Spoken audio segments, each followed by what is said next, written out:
वज़ीर-ए-आज़म शहबाज शरीफ का कहना है कि पंजाब को पौने 4 साल बदतरीन गवर्नेंस का निशाना बनाया गया।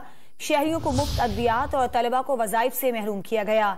ट्विटर पर अपने पैगाम में वज़ीर-ए-आज़म शहबाज शरीफ ने लिखा कि इन पौने 4 सालों में सरकारी आसामियों और तबादलों की खुलेआम खरीद फरोख्त की गई। शहरी सहूलियात की हालत अबतर और लाकानूनियत उरूज पर रही। पंजाब की जो हालत की गई वो पंजाब के लोगों की तौहीन से कम नहीं है। एक दूसरे ट्वीट में वज़ीर-ए-आज़म शहबाज शरीफ ने लिखा कि अवाम अपना वोट कौमी तरक्की और अपने बच्चों के रोशन मुस्तकबिल के लिए डालें और वोट की ताकत से इंतशार, नफरत और तकसीम की सियासत को मुस्तरद कर दें। वज़ीर-ए-आज़म शहबाज शरीफ का कहना है कि पंजाब को पौने 4 साल बदतरीन गवर्नेंस का निशाना बनाया गया। शहरियों को मुफ्त अद्वियात और तलबा को वज़ाइफ से महरूम किया गया। ट्विटर पर अपने पैगाम में वज़ीर-ए-आज़म शहबाज शरीफ ने लिखा कि इन पौने 4 सालों में सरकारी आसामियों और तबादलों की खुलेआम खरीद फरोख्त की गई। शहरी सहूलियात की हालत अबतर और लाकानूनियत उरूज पर रही।